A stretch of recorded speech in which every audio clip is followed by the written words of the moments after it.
Hello everyone, it's me वर्तिका और आज हम पढ़ेंगे सामाजिक धार्मिक सुधार आंदोलन से जुड़े कुछ महत्वपूर्ण संगठन एवं सभाएं। जैसा कि हम इतिहास में प्राचीन काल में जाएं, मध्यकालीन में जाएं या फिर आधुनिक काल में, तो हम देखते हैं जहाँ पर धर्म होता है वहाँ पे समाज होता है। तो समाज में उस धर्म के कारण कुछ ऐसे परिवर्तन आते हैं जिन्हें हम कुरीतियों की संज्ञा देते हैं, और इन्हीं कुरीतियों के परिणाम स्वरूप समाज में बिखराव, धर्म में अव्यवस्था, रूढ़िवादिता, समाज में अव्यवस्था समाहित हो जाती है।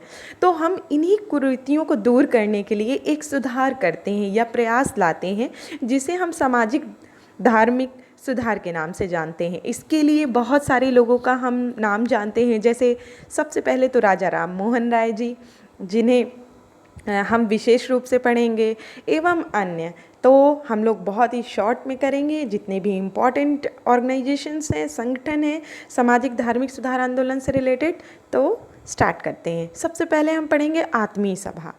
राजा राम मोहन राय जी ने 1815 में एक सबसे पहले सामाजिक धार्मिक सुधार आंदोलन में एक बहुत ही महत्वपूर्ण प्रयास करते हुए इसकी स्थापना की।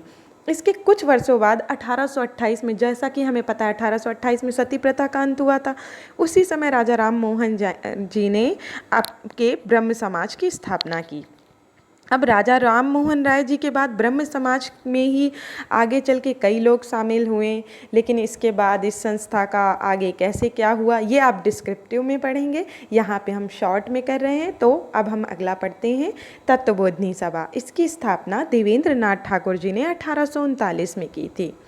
इसके पश्चात दादा भाई नौरोजी, इन्हें हम ग्रैंड ओल्ड मैन के नाम से भी जानते हैं, इन्होंने 1843 में ब्रिटिश सार्वजनिक सभा की स्थापना की थी। दादा भाई नौरोजी के बारे में हम लोग एक बहुत ही इम्पॉर्टेंट फैक्ट याद रखेंगे। इन्होंने the poverty and the un British rule of India, धन निष्कासन का सिद्धांत सर्वप्रथम इन्होंने ही दिया था। इसके बाद हम देखेंगे ज्योतिबा फुले जी को। इन्होंने 1851 में सर्वप्रथम बालिका विद्यालय की स्थापना की। हम लोग आज बात करते हैं ना वुमेन एम्पावरमेंट, तो वुमेन एम्पावरमेंट बहुत पहले से चल रहा है और आज भी चल रहा है, और जब तक हम लोग वास्तविक मायनों में बराबर नहीं आ जाते तब तक ये चलता रहेगा। इसके बाद सर सैयद अहमद खां जी ने 1864 में साइंटिफिक सोसाइटी की स्थापना की। इसके बाद ब्रह्म समाज के एक महत्वपूर्ण अंग रहे आचार्य केशव चंद्र सेन जी ने 1867 में वेद समाज की स्थापना की। लेकिन आगे चलकर आप लोग अगर आगे जाके पढ़ेंगे, डिस्क्रिप्टिव बुक्स पढ़ेंगे, एनसीईआरटी पढ़ेंगे, तो उसमें आप देखेंगे इन आचार्य केशव चंद्र सेन जी की जो कहते हैं ना मूल सिद्धांत है। मूल सिद्धांत क्या है कि आप बाल विवाह को हटाना चाहते हैं, आप विधवा विवाह को प्रोत्साहित करना चाहते हैं, एवं अन्य समाज सुधार। लेकिन इन्होंने ही पटना के राजा से अपनी 12 साल की बेटी की शादी करा दी, तो भाई लोगों में तो विद्रोह हो जाएगा। इसलिए तो वेद समाज को फिर आगे चल के दूसरी संस्थाओं की स्थापना हुई। इसी क्रम में ज्योतिबा फुले जी ने एक बहुत ही महत्वपूर्ण प्रयास करते हुए समाज को बराबरी में लाने के लिए 1873 में सत्यशोधक समाज की स्थापना की। इसके बाद शिशिर कुमार घोष जी, इन्होंने 1875 में इंडियन लीग की स्थापना की। अब देखिए पैरेलल करके याद कीजिए कि 1875 में कौन कौन से इवेंट हुए थे। तो 1875 में जहाँ शिशिर कुमार घोष जी इंडियन लीग की स्थापना कर रहे थे, वहीं स्वामी दयानंद सरस्वती जी आर्य समाज की स्थापना कर रहे थे। तो जो आप ईयर याद करेंगे वो है 1875। लेकिन शिशिर कुमार घोष जी ने इंडियन लीग की स्थापना की, स्वामी दयानंद सरस्वती जी ने आर्य समाज की स्थापना की। इसके बाद व्योमकेश बनर्जी आए। देखिए इधर ही भारतीय राष्ट्रीय कांग्रेस का उदय होना प्रारंभ हो गया था, लेकिन इससे पहले United Indian committee, Byomkesh Banerjee थी, इन्होंने 1883 में यूनाइटेड इंडियन कमेटी की नींव रखी या स्थापना की।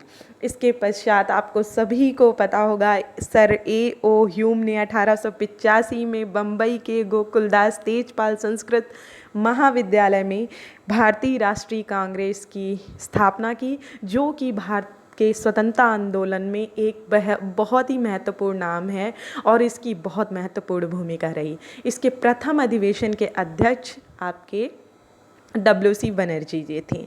इसके बाद पंडित शिव नारायण अग्निहोत्री जी ने 1887 में देव समाज की स्थापना की। वहीं पे स्वामी विवेकानंद जी ने 1887 में वेल्लूर मठ की स्थापना की। हमेशा थोड़ा वर्षों को लेके याद कीजिए। अब देखिए 1887 में यहाँ स्वामी विवेकानंद स्थापना करते हैं वेल्लूर मठ की, और इसी के 10 सालों बाद 1897 में स्वामी विवेकानंद जी ने अपनी गुरु के नाम पर, स्वामी रामकृष्ण परमहंस के नाम पर, आपके रामकृष्ण मिशन की स्थापना की। इसके बाद हम रमाबाई ने 1889 में शारदा सदन, यहाँ पे गलत लिखा हुआ है शारदा सदन, मतलब आपको एक मात्रा और बढ़ा लेनी है, तो शारदा सदन की स्थापना की। ये हुए हमारे महत्वपूर्ण संगठन एवं सभाएं। Thank you so much for listening to me and I hope ये आपका एग्ज़ाम में हेल्प करेगा।